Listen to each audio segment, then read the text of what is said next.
Olá, pessoal, tudo bem? Eu sou Estevão Secato. Começa agora mais um episódio do Virando a Mesa, hoje com Henry Zilberstein, sócio e CEO do Zuc, um dos maiores, ou maior, né, portal de leilões de imóveis, de leilão de imóveis da América Latina, eu acho, É né? isso aí. E obrigado, Henry, pela presença. Prazer Obrigado ter eu. você conosco aqui. Igualmente, obrigado pelo E, convite. putz, legal. Eu acompanho o Zuc desde, acho que faz uns mais de 10 anos Uhum. que eu acompanho, então, bem legal ter você aqui comigo. E, cara, começa contando um pouco, assim, da sua história, como é que surgiu esse interesse por leilões e um pouco da tua carreira também. É um bate-papo livre aqui, o espaço é seu, e é Legal. isso aí. Obrigado de novo pelo convite. Bom, eu sou engenheiro de formação, né? Nos formamos na mesma escola e na época que a gente estudou engenharia, eu fiz civil, muito pouca gente trabalhava em engenharia civil, né? A moda na época era trabalhar em banco ou em consultoria e eu acabei indo para consultoria, então os primeiros 6 anos da minha carreira foram em empresas multinacionais de consultoria, fazendo projetos em empresas de bens de consumo e varejo, nas áreas de marketing, vendas e operações. Eu sempre quis empreender, né? Eu sou filho de 2 empreendedores, então o modelo em casa, não forçado, acho que natural foi, vai tentar ter o teu negócio. E aí eu queria empreender, e acabou pintando a oportunidade em 2008, então 17, 18 anos atrás, de fundar uma startup de leilões. O André Zuckerman, meu sócio, vem de uma família muito tradicional, a família Zuckerman, que na época já tinha a Zuckerman Leilões, que já era a maior empresa de leilões de imóveis do país, e eles estavam querendo fundar uma divisão para fazer leilões online. Naquela época, a internet, né, a tecnologia já tinha possibilitado se fazer leilões online, mas na época o Mauro, o pai, ele tinha um pouco de receio. Ele falou, putz, eu não sei o que isso vai dar, então vamos fazer isso de forma apartada, porque se der errado, não vai ter respingo Nos outros reputacional negócios, nem no nos nome outros da família. negócios. E aí o André, que trabalhava em multinacional, saiu do emprego dele para fundar, mas ele tinha 21 anos, então ele procurou ajuda, e aí fui lá eu, experiente, com 27 anos. Eu tinha recém voltado de uma passagem de fazer a startup da Michael Page, que era empresa de recrutamento e Ah, você seleção. participou disso daí? Ah, Isso, eu que legal. Depois trabalhei conta um pouco, que é interessante. dos 6 anos de consultoria, metade foi em consultoria estratégica de negócios e metade foi na Michael Page, dos quais 1 ano e meio fazendo a startup no México. Então eu adquiri, de alguma maneira, um know-how aí para fazer startup, para fazer venda de serviços e, no final das contas, a divisão de leilões que a gente estava pretendendo lançar era um negócio de serviços com startup, só que no mundo digital. E aí foi aí que eu entrei nesse leilão e nasceu a Soul de Leilões, uma empresa que, enfim, depois a gente pode contar aí, mas foi uma jornada bonita.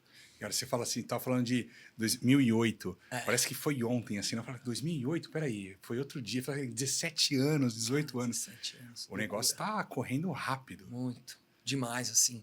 Quando eu entrei nesse negócio, 90% dos leilões eram feitos de maneira presencial. Imagina, você tinha que anunciar em jornal físico, pegar o teu carro, dirigir 1 hora e meia de trânsito, pagar estacionamento, ficar 3 horas num auditório apertado para perder o lote.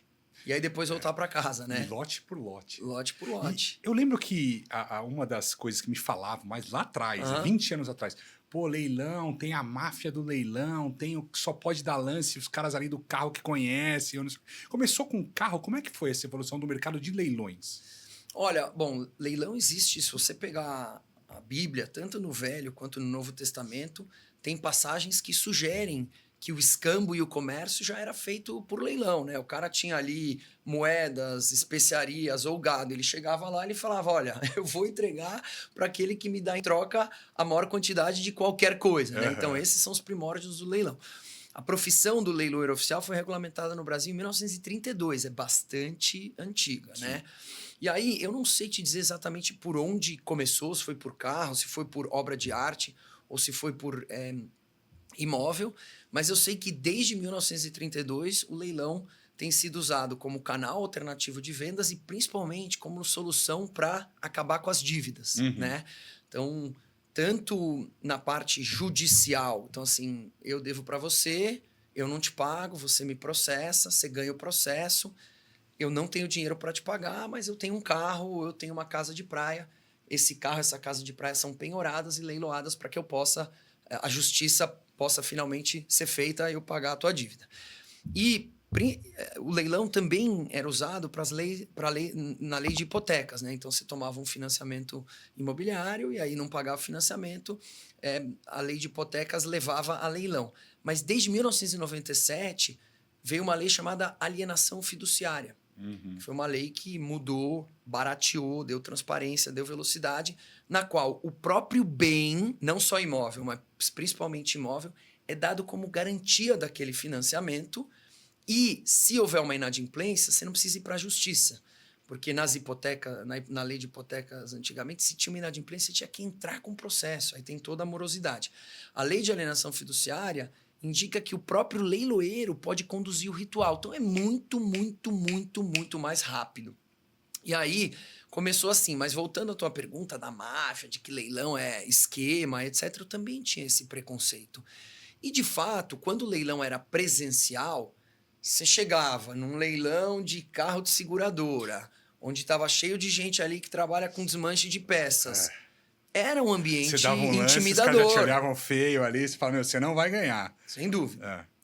A tecnologia acabou com isso. Perfeito, é isso mesmo. Porque a tecnologia elevou absurdamente o nível de transparência, segurança, rastreabilidade e isonomia, porque você sabe que tem alguém disputando com você, mas você não sabe quem é. Como é que você vai intimidar alguém que você não tem nem o login? Porque hoje o login é A, asterisco, asterisco, asterisco, asterisco, 83.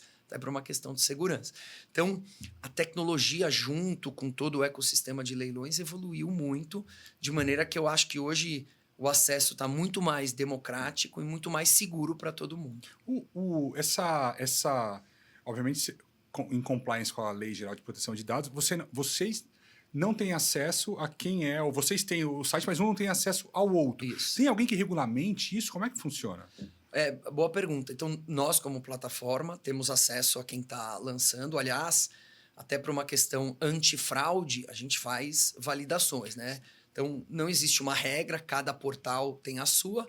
Na Zuc, por exemplo, para você entrar lá, portalzuc.com.br, você tem que se cadastrar e comprovar que você é você, seja através de documentação e prova de vida. Porque, infelizmente, né, o nível de bandidagem aumentou tanto quanto ou até mais do que a tecnologia. Então, esses dados são nossos. Agora, quando o João e a Maria, que não se conhecem, participam de um leilão, um não sabe quem é o outro. Um sabe que tem um concorrente, digamos assim, mas não sabe quem é o outro.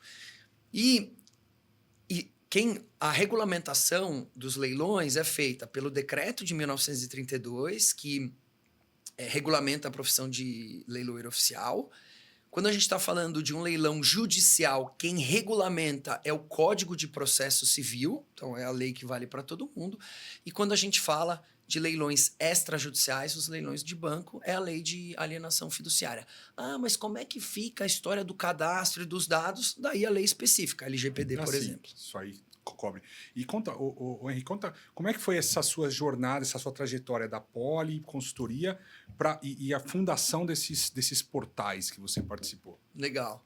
Desafios também, quais foram os principais perrengues aí dos começos? Legal, eu acho que, bom, então, comentei que me formei, trabalhei em consultoria, acho que a consultoria me criou uma casca, me ensinou a mexer em Excel, me ensinou a entender dores e servir o cliente. Tinha muito da nossa época ali, bastante, acho que uma grande parte dos politécnicos começaram na consultoria. Banco e consultoria. Banco e consultoria, e depois aí seguiram carreiras distintas. Da minha turma, eram 180 na Poli.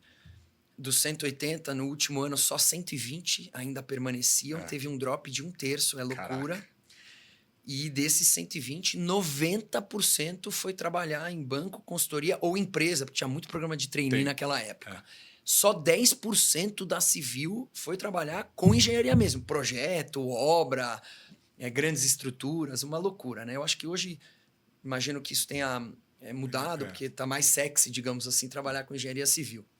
Mas eu sempre quis empreender e eu acho que uma virada de chave foi quando eu fui trabalhar na Michael Page, que é uma empresa de recrutamento e seleção de executivos, que é uma empresa de consultoria multinacional. Por mais que eu estava trabalhando num segmento de RH, eu, na verdade, aprendi a vender.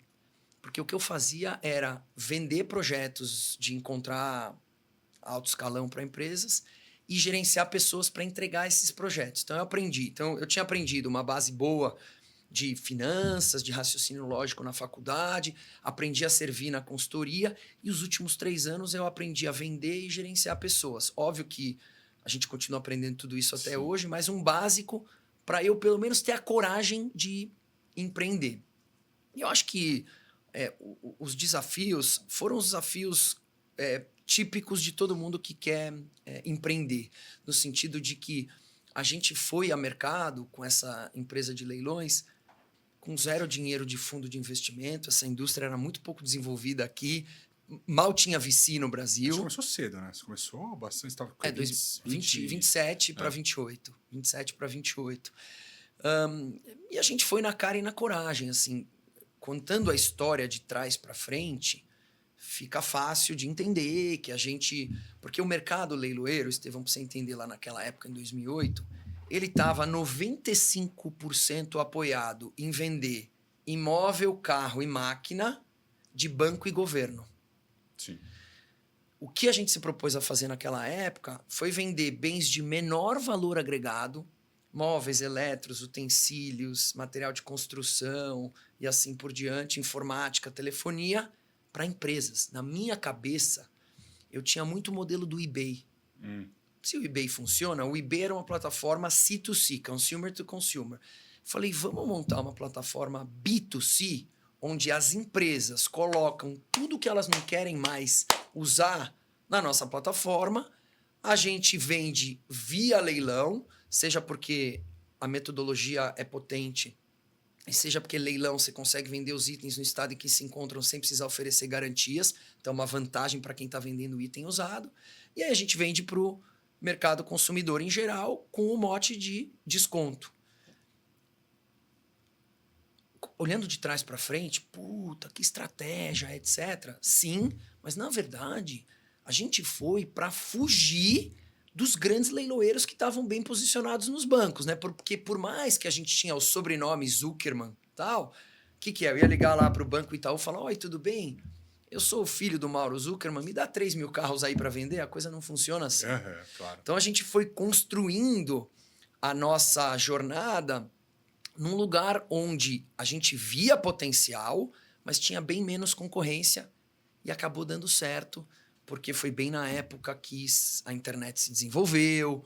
2 anos depois que a gente fundou a empresa, eu lembro que o Facebook, hoje Meta, veio para o Brasil, começou a onda de rede social, compra coletiva, então a gente já estava bem posicionado para poder surfar essa onda e criar audiência. Vocês tinham, eu lembro que vocês vendiam também coisa para incorporadoras, né? Stand. Eu cheguei a comprar uns vasos lá.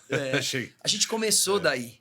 A gente começou vendendo os itens dos apartamentos decorados das incorporadoras, que era uma baita dor. O mercado estava super aquecido naquela época, um monte de IPO, velocidade de venda muito alta. Então as empresas estavam investindo muito nesses móveis, eletros e utensílios. E depois de 1, 2, 3 finais de semana, o empreendimento derretia, aquilo virava um problema, virava um custo. Tinha que transportar, desmontar, armazenar.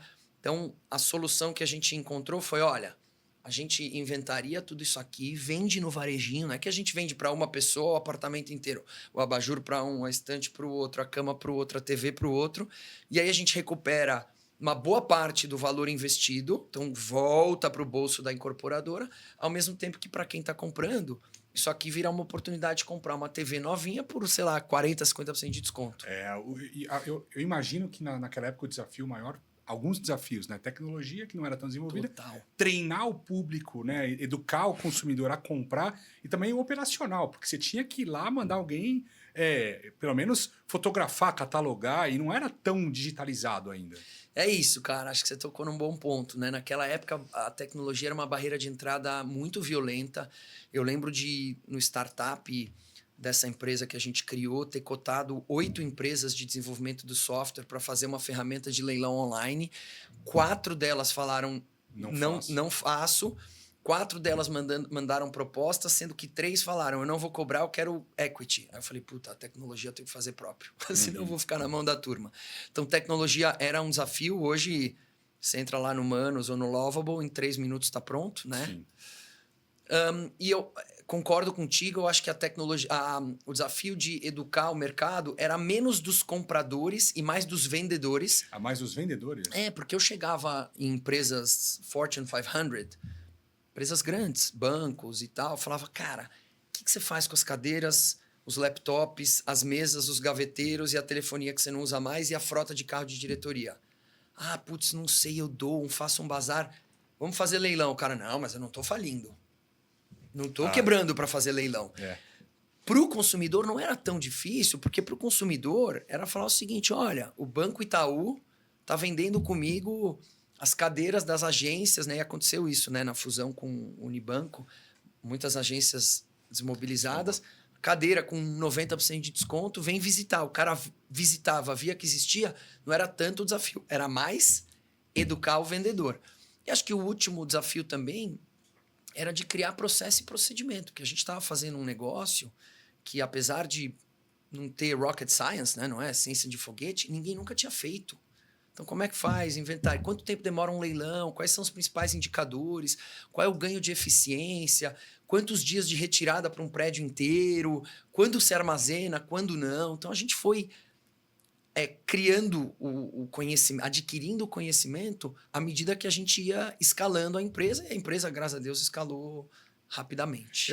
Na época dessa montagem, deve ter tido experiências ruins de cliente. Sem dúvida. Também do comprador ali.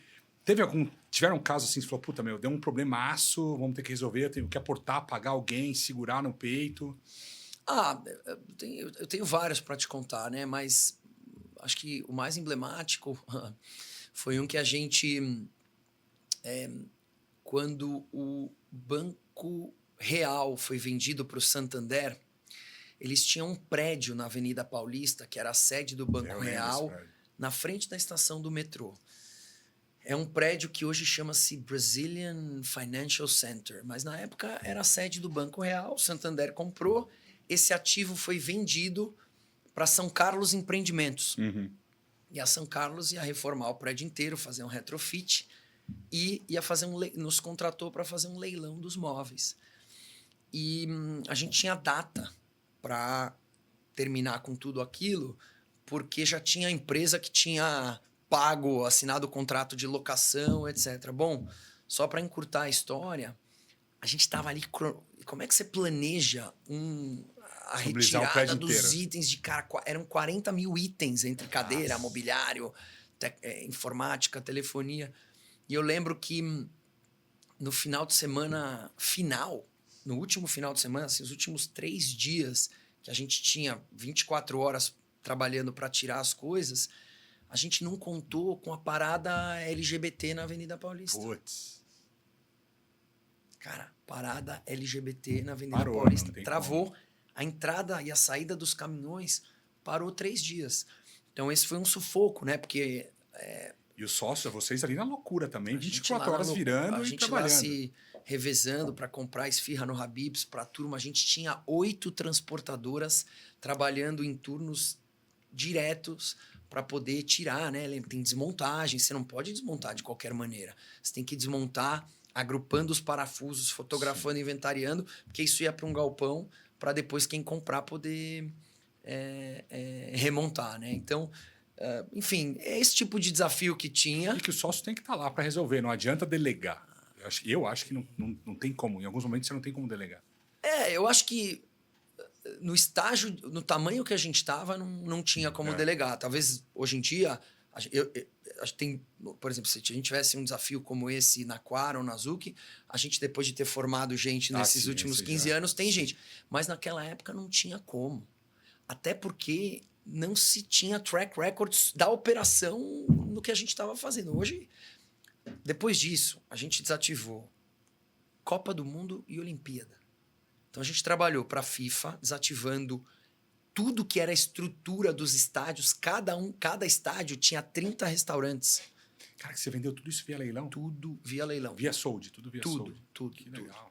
E a gente trabalhou para o Comitê Olímpico Internacional vendendo tudo. Lençol, travesseiro, remo, barco, todos os PDAs, tudo da Olimpíada. Porque no final das contas, a primeira empresa acabou se especializando em 3 coisas, né? Vender imóvel, desativações, então lojas, franquias, grandes eventos, escritórios, parques fabris que estão desativando, e venda de estoque remanescente. Então a gente trabalhava com showroom de loja que precisa trocar a vitrine, a gente trabalha ainda hoje em dia muito com logística reversa. Você compra um negócio no e-commerce, pelo Código de Defesa do Consumidor, você tem 7 dias para se arrepender. Não precisa nem estar quebrado. Você entrou lá, abriu a embalagem, falou não quero mais, você pode devolver. Aquele produto que não tem avaria funcional, mas que esteticamente não pode voltar para o e-commerce normal, ele vai para onde? Leilão é um bom canal. Então a gente se especializou nisso e, enfim, criou a empresa que virou a maior empresa também naquilo que ela se propunha a fazer. E aí, depois vocês saíram? Como é que vocês venderam a empresa? Daí, final de 2018, a gente vendeu a empresa para um grupo de tecnologia que tinha uma tese lá de consolidação, enfim, IPO. E aí eu fiquei lá entregando os resultados durante 2 anos. E aí, depois dos 2 anos do combinado, enfim, eu resolvi sair. Eu acho que eu gosto de empreender. Eu acho que, modéstia à parte, acho que tem o perfil. Acho que mais do que coragem, né? Porque acho que precisa bastante, principalmente para empreender no Brasil. Acho que o empreendedor, a principal característica é saber fazer muito com pouco. E eu acho que eu sei fazer isso. Então, depois da venda e num período de não competição, eu e o André voltamos para o mercado. Então, hoje eu continuo nesse mundo de tecnologia, de leilões. A gente tem a Quara, que é a nossa divisão que vende tudo. Aliás, o Thiago, meu sócio, veio aqui, foi fantástico. Teve aqui, explicou. Só voltem aí no Thiago da Mata, no episódio. Foi super legal. E ele e o Raimundo tocam a Quara. E eu, com o André, tocamos a Zuki, que é a maior empresa de leilões de imóveis do país. Esse período de earnout, depois da venda, o que mudou na tua rotina, assim, cara? Autonomia, compliance, reporting, como é que foi? Tudo isso, né? Porque a gente vendeu para uma empresa bem maior, presente em vários países. Então, acho que o que mudou, na verdade, é que eu passei a ter chefe. E eu sempre tive... meus clientes sempre foram os meus chefes e os meus colaboradores os meus primeiros clientes, né?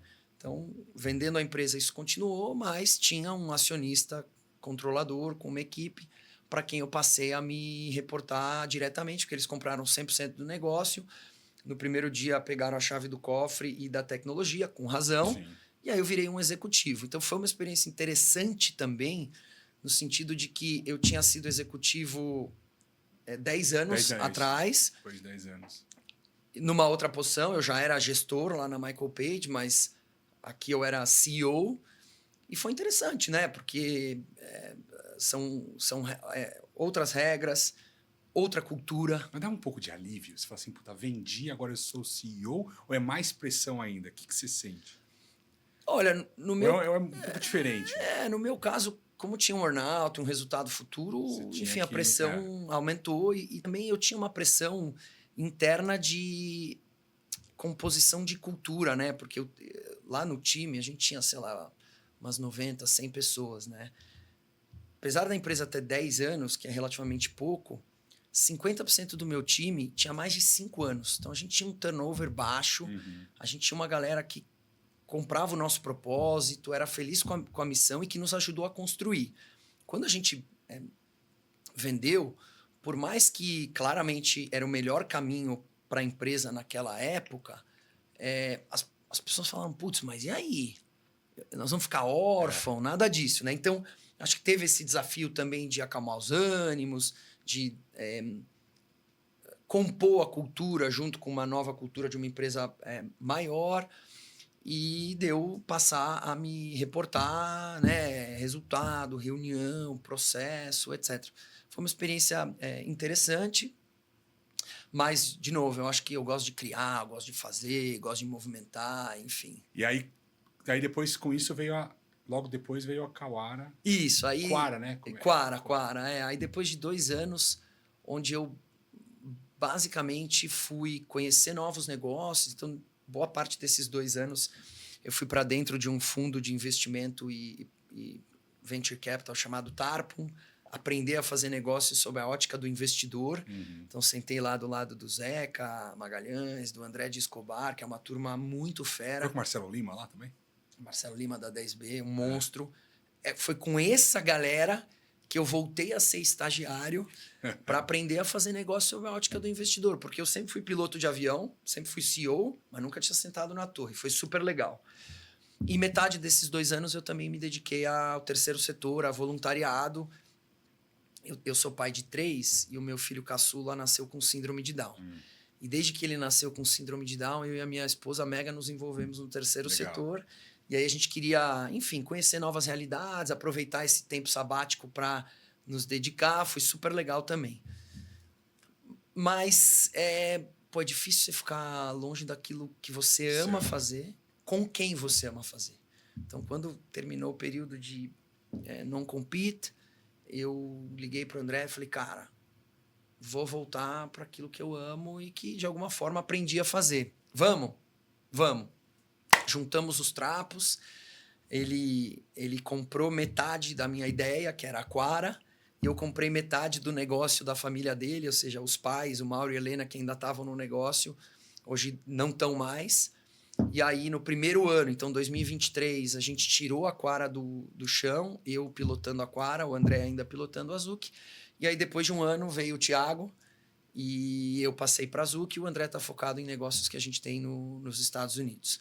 E nesse meio tempo também, antes de tudo isso, apareceu o Raimundo, que é o nosso sócio de tecnologia, tanto da Quara quanto da Zuc, que deu uma outra roupagem, uma outra estrutura, uma outra robustez para a tecnologia. E todos os nossos negócios, eles são tech-enabled, né? Eles não são negócios de tecnologia, não é software, mas é tudo ou marketplace ou SaaS. Então, a tecnologia faz uma diferença muito importante. Então, o Raimundo toca isso. E é fundamental ter um cara dentro, sócio principalmente, que toque a área de tecnologia. Eu acho mandatório. Assim, a gente já tinha essa noção, mas a ficha caiu ainda mais quando a gente teve o Raimundo como sócio. Porque lá na outra empresa, a gente tinha um time espetacular de tecnologia, mas o CTO não tinha participação. Hoje eu não me vejo fazendo um negócio tech-enabled sem ter junto alguém de tecnologia. E reter o cara pensando, também, né? Além disso, pensando o negócio. Ontem mesmo a gente estava à noite discutindo um outro negócio que a gente vai fazer. Eu trago a visão mercado, ele tem a visão mercado, mas ele é um cara tecnologia e produto. E o produto, para um negócio de tecnologia, faz muita diferença. Não adianta nada você ter a melhor estratégia de distribuição se o teu produto é uma porcaria. E também não adianta nada você ter um produto maravilhoso se ele não chega até as pessoas. Então, de fato uma conjunção de esforços. Qual que foi? Assim, e a Quara, vocês criaram do zero. O Zuc, o portal já existia. Como é que foi essa... É integrado? É separado? Alguém do time passado veio trabalhar junto? Como é que foi isso? Então, são 2 empresas separadas, com CNPJs separados, mas que tem um compartilhamento de algumas áreas, né? Então, finanças, é o mesmo escritório, jurídico, a gente compartilha, mas o modelo de negócios, o portal, os times e as audiências são separadas, que a gente entende que os negócios separados eles têm mais valor do que juntos, né? Tem bastante gente que trabalhou comigo no passado, que está conosco agora. E a Zuc é uma empresa que vai fazer esse ano 40 anos. 40 anos, né?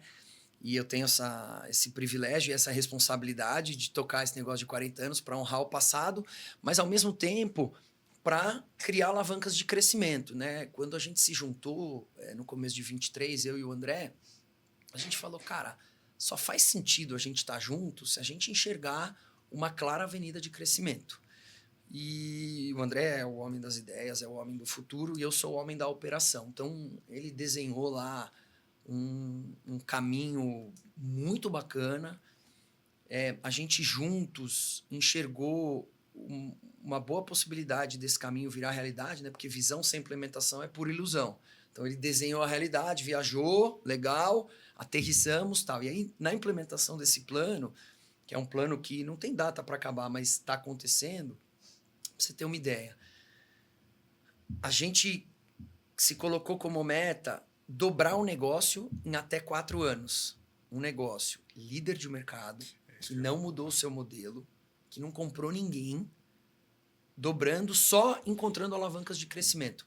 Vamos, se Deus quiser, final desse ano, então 1 ano antes dos 4 anos, ter dobrado o negócio Zuki em volume financeiro mesmo. Agora, o que mudou? Porque você falou 40 anos. Vocês atuam basicamente, pelo que eu entendi, leilão de imóveis. Uhum. E quais foram essas alavancas? Acho que foram 3 que eu posso citar, né? Então, como marketplace, como é que eu cresço? Minha primeira alavanca de crescimento é crescer o sourcing de ofertas, é captar mais. Então, para captar mais, você precisa estar mais na rua, desenvolver o teu modelo de canais e fazer um bom delivery, porque não tem melhor venda do que um bom delivery. Então, a primeira alavanca é captar mais. Então, a gente aumentou o nível de captação. Então, a gente ganhou mais share nos bancos em que a gente estava, a gente trouxe novos players, bancos e empresas para dentro, e a gente cresceu no judicial, adquirindo mais presença em varas judiciais, inclusive fora de São Paulo, que é onde a gente estava até então. É isso que eu ia falar. Eu notei, eu acompanho bastante, né? Eu notei também a usabilidade está muito mais fácil de agora até filtrar, eu sei onde escolher. Eu via que tinha muita concentração Santander, Bradesco, Itaú. Agora eu vejo da Ecoval, outros bancos também, FDICs, fundos oferecendo ali. É isso. Então, captação. Segunda alavanca é vender mais, né? Então, a gente desenvolveu aí, então, você vê hoje o CEO põe as caras na rede social, Sim. A gente cresceu muito os nossos canais, então a gente aumentou a capilaridade de uma base que já era muito grande. Mas acho que o que nos fez, de fato, aumentar o take rate de vendas, porque de cada 100 imóveis que eu coloco em leilão, eu não vendo 100. Eu vendo uma parte desses 100.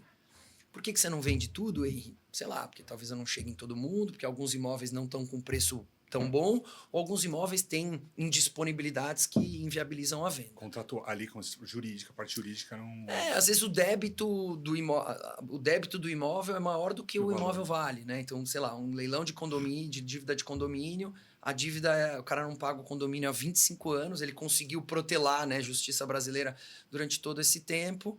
O imóvel está lá no centro da cidade, do lado da Cracolândia, ele perdeu o valor, o imóvel vale 400 mil, a dívida está em 600. Não tem como vender esse imóvel. Enquanto não houver alguma composição ali no condomínio de alguma forma perdoar a dívida, esse imóvel nunca vai ser vendido. Então, esse é um exemplo. Tem outros tipos de imóvel, quando você vende só a nua propriedade. O que é a nua propriedade? Você tem a propriedade do imóvel, mas você não tem usufruto. E aí, a pessoa que está ocupando tem 40 anos de idade, ou seja, ela vai viver mais 50, 60, 70. Então, é muito difícil de vender esse tipo de imóvel. Então, são situações que existem no mundo de leilões que inviabilizam a venda. Ou ainda, quando você tem um imóvel indo a leilão, numa região que tem muita oferta, né? Então, você pega lá a região de Itaboraí, no Rio de Janeiro, onde a Petrobras tinha grandes projetos e hoje não tem mais. Putz, 10 anos atrás teve uma enxurrada de projetos imobiliários, hoje tem muita oferta, pouca demanda. Né? Eu sempre brinco, a gente é leiloeiro, não é mágico, não tem como vender. Mas não vem nem o lance mínimo, não vem nada. Pode vir o lance mínimo se tiver um baita desconto, mas como o desconto normalmente nos leilões de banco é fruto da dívida, depende da dívida.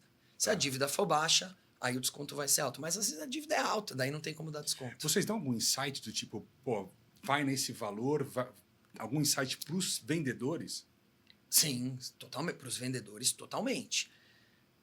Tem precificação que é lei. Então, na lei de alienação fiduciária, está descrito como você faz a precificação. Daí você não dá insight. Na justiça, é o magistrado que determina. Ele faz o primeiro leilão a valor de mercado, ele faz uma avaliação, e se não vender no primeiro, ele faz uma segunda praça com algum desconto, de 0% a 50%. Ele escolhe. Aqui não tem opinião do leiloeiro. Agora, aquilo que não vende, você pode, ou para o juiz, ou para o banco, falar, olha, não vendeu, está aqui um estudo, deixa eu te dar elementos para dizer que não vendeu, para que Vossa Excelência possa, magistrado, avaliar, baixar o preço, ou você, banco, que agora que não vendeu, pode precificar do jeito que você quiser. Daí a gente E ajuda. ativamente você faz isso. Isso aumenta. Então, isso também, só isso aí já aumenta a sua chance de venda. Chance de venda.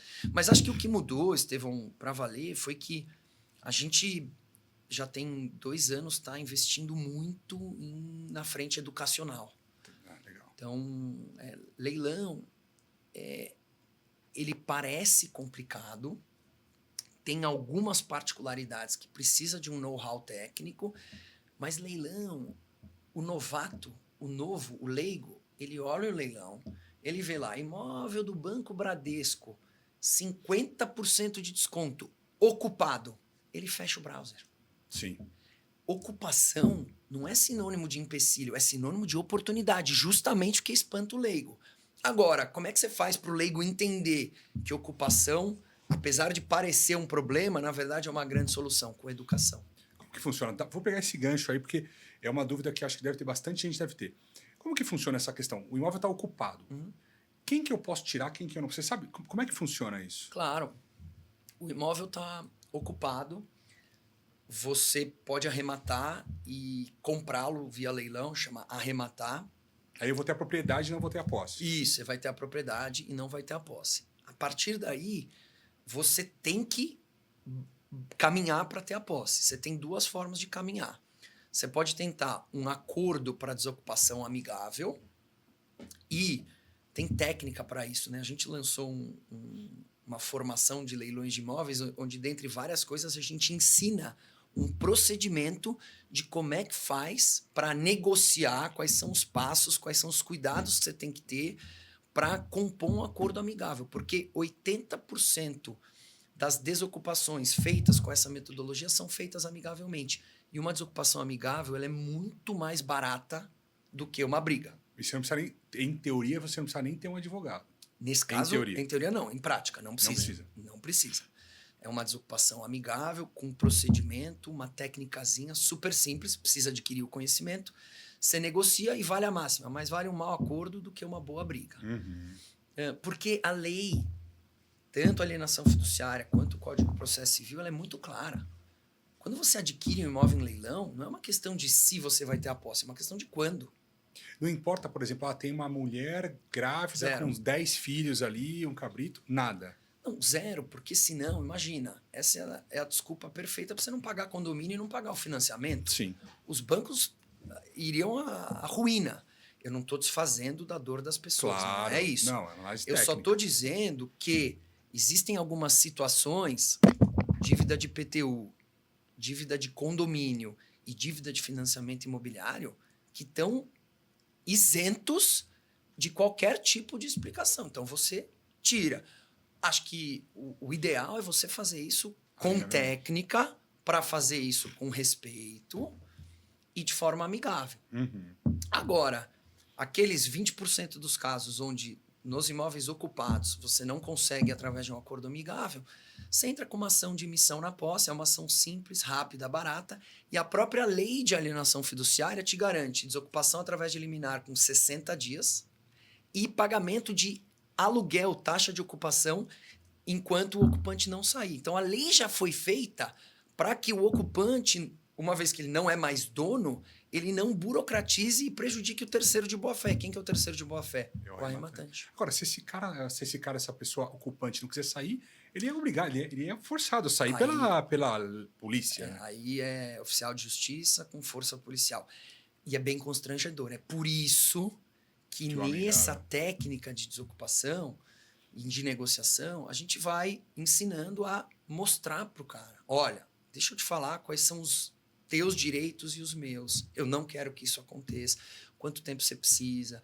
Às vezes eu te pago a mudança porque o cara tá sem dinheiro. Você fica 2, 3 meses sem pagar aluguel nem condomínio. Eu dou isso para você desde que você assine um termo que você daqui 2, 3 meses me entregue o apartamento do jeito que ele tá. Deixa eu vistoriar, assina um terminho, 2 testemunhas e aí acabou. Agora, se não der, daí realmente tem que entrar com uma ação de missão na posse, o juiz autorizando, o oficial de justiça vai lá sozinho, se ele não conseguir, força policial. Agora, quando não é essa situação de alienação fiduciária, o IPTU e condomínio, você tem lá a retomada de trabalhista, dívida trabalhista, judicial e tudo Daí mais. é judicial. Aí você pode ter um outro caminho.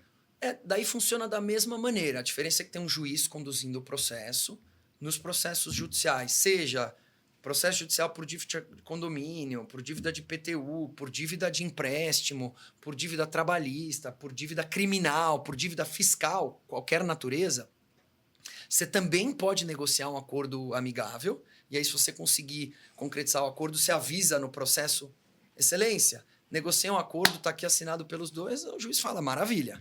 Agora, se não conseguir, o próprio juiz no processo, você não precisa entrar com uma nova ação, ele emite o mandado de emissão na posse. E aí funciona igualzinho. Tem o mandado de emissão na posse, o oficial de justiça vai lá, bate, fala, vamos sair. Se o cara não sair, daí força policial. Ué, e uma pergunta aqui. Você tem, por exemplo, eu sou um leigo, quero entrar no mercado de leilões. Além do seu treinamento, por exemplo, você tem alguns especialistas que você fala assim, cara, eu quero que alguém que pegue na minha mão e me conduza à aquisição do imóvel. Como é que vocês tratam isso?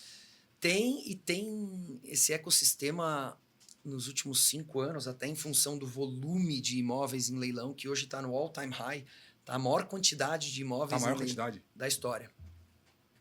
O juro está muito alto há muito tempo, então o juro alto ele encarece a parcela do financiamento, que gera mais inadimplência, ele estrangula as empresas, as pessoas perdem os empregos e aí gera inadimplência. E também tem um efeito de represamento de pandemia, né? Durante a pandemia teve bem menos retomada, graças a Deus, teve flexibilização na política de negociação dos bancos, mas isso está acabando. Então, hoje tem um volume... Só a Caixa Econômica Federal, por exemplo, que tem 70% do volume de financiamento imobiliário no Brasil, quintuplicou o volume de leilões nos últimos 2 anos.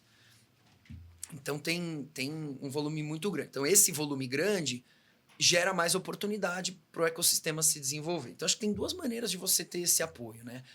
A primeira delas é adquirindo conhecimento. E você pode adquirir conhecimento autodidata, ir lá estudar, vai demorar, mas você vai conseguir.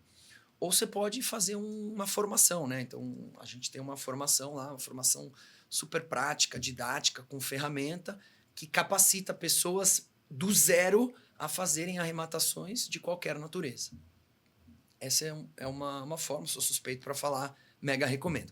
Mas existe uma segunda, para aquelas pessoas que falam, não, eu prefiro que alguém me ajude. Porque às vezes a pessoa, a aquisição de imóvel, tirando as pessoas que estão usando isso para formar patrimônio de longo prazo, que eu acho que é uma ótima estratégia, comprando com deságio, pondo para alugar, fazendo alguma coisa. Mas a pessoa, às vezes, o único deal que ela vai fazer na vida dela grande é a compra de um imóvel. Então, para ela, talvez não queira estudar, né? É verdade. Pegar um shortcut aí Aí contrata uma assessoria. Aí a assessoria funciona mais ou menos como funciona a assessoria de um escritório de advocacia. Então, uma boa assessoria vai fazer tudo. Você não vai adquirir o conhecimento, mas provavelmente você vai resolver a dor de adquirir aquele imóvel. Mas a assessoria te cobra de 5% a 10% do valor do imóvel. Do imóvel. Então você comprou... já muda então, assim, um pouco. Por isso que eu digo... Vale a pena, talvez, estudar um pouquinho para fazer sozinho. A formação, ela custa R$ 2.500. A gente dá as ferramentas, você vai ter que ir atrás e a gente tem mentoria e dúvidas. Não é uma assessoria, mas são dúvidas que você vai trazendo e a gente resolve como resolveria a assessoria. A gente não vai entrar com ação com você, não vai negociar para você. A assessoria te cobra de 5 a 10. Ticket médio dos imóveis em São Paulo, 700 mil. na cidade de São Paulo, está na casa dos 600 mil. Então, você está falando entre 30 e 60 mil para um imóvel. Com conhecimento, você adquire 100. Então, são opções, concordo com você. Tem gente que vai falar, eu não quero enriquecer através dos leilões. Eu não quero comprar imóveis com 80% de desconto, dando só 5% de entrada. Tá tudo bem. Da mesma forma como a gente fala, eu não quero ir para Bitcoin, não quero investir em renda fixa, tá tudo bem. Eu quero aquela única propriedade que eu vi no leilão do meu prédio, que eu moro alugado e eu vi que vai ter um leilão de condomínio, tá cheio de dívida, eu quero alguém que toque para mim, ótimo. Contrata uma consultoria, vai te custar de 5 a 10%, e sendo uma boa consultoria, ela vai te ajudar. Você tem compradores seriais no site ali? Graças a Deus, muitos, milhares. É. A gente tem basicamente 2 tipos de compradores, tá? E é mais ou menos meio a meio, tá? A gente tem os investidores de leilão, que ao longo dos últimos 40 anos usam a nossa plataforma para comprar e ou revender ou ter renda passiva. E esse número ele vem crescendo. Então tem os seriais que já fizeram 80 arrematações com a Zuc em 40 anos e tem aquela galera que só esse ano já fez 3 porque começou agora. Ótimo. E a gente tem 50% das nossas arrematações pessoas físicas ou jurídicas, mas principalmente físicas que compram para uso. Então o cara está comprando, está realizando o sonho da casa própria com a gente, ele está comprando a casa de campo dele conosco, ele está comprando o terreno no interior para ter uma segunda moradia e construir, porque ele está pagando aquele terreno nada, 80% de desconto. É meio a meio. No passado, 30 anos atrás, 90% das arrematações eram para especialistas. Sim, eu imagino. Hoje a gente está indo para o mercado, né? Você entra lá no nosso Instagram, a gente compartilha conhecimento, ensina as pessoas, aumentou o volume, a tecnologia democratizou. Leilão está virando mainstream. O que eu quero dizer com isso? Seu João e a Dona Maria, quando vão procurar um imóvel no Brasil, eles têm 3 alternativas. Eles vão na imobiliária da esquina, eles vão no stand da construtora que está lançando, ou eles vão num portal grande se eles tiverem conhecimento tecnológico, tipo um Zap da vida. A gente está trabalhando para que o leilão seja a 4ª força. Venha no leilão também. Agora, você acha que quanto mais pessoas migrarem para o leilão, o spread, a chance de arrematação vai reduzir? O deságio vai reduzir? Leilão é uma competição, né? Quanto mais gente participa, maior a competição. Quanto maior a competição, maior o preço. Então, sim. Mas, ao mesmo tempo, em função dessa informação que eu te dei, de que hoje a gente tem um volume brutal, a gente tem uma ferramenta agregadora, chama leilãodeimóveis.com.br, uma ferramenta que tem todos os leilões do Brasil, de todos os leiloeiros, todos os bancos e todos os processos judiciais. Ontem tinha 70 mil imóveis em leilão listados nessa plataforma. Não é só da Zuc, a Zuc tem 1.100. Essa plataforma 1.100. tem 70 mil. Então, tem muito imóvel. A quantidade de arrematações que estão sendo feitas nesse período agora, pelo valor mínimo de venda, é inacreditável. Caramba. Porque muita oferta, ainda não muita demanda. Então, lá longe, daqui X anos, quando realmente todo mundo tiver o leilão na cabeça, quando a plataforma da Zuc, que tem 1.200.000 usuários cadastrados, tiver 30, 40 milhões de usuários cadastrados, talvez o leilão tenha menos oportunidade para os investidores e mais oportunidade para os compradores finais. Sim. Mas até chegar lá, vai ter muita gente ganhando dinheiro com leilões, comprando barato e revendendo caro rápido. Legal, legal. E se tem alguma... Quem quer entrar em mercado de leilões agora, assim, só para finalizar, o que você recomenda? Qual passo a passo, além da educação? Eu acho que, assim, a forma mais rápida, prática e barata de você adquirir conhecimento, entender como garimpar as ofertas. O Brasil tem 1.000 leiloeiros. O que é? Você vai entrar em 1.000 sites de leilão todo dia para ver o que tem? Não, você precisa de uma plataforma agregadora. Então, a forma mais rápida, fácil e barata é investir numa formação.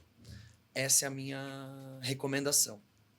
Com essa formação, em 2 semanas, você tem uma boa base, além da retaguarda de apoio, para fazer consultas, mentorias, aulas, para poder alguém pegar na tua mão e você fazer a arrematação.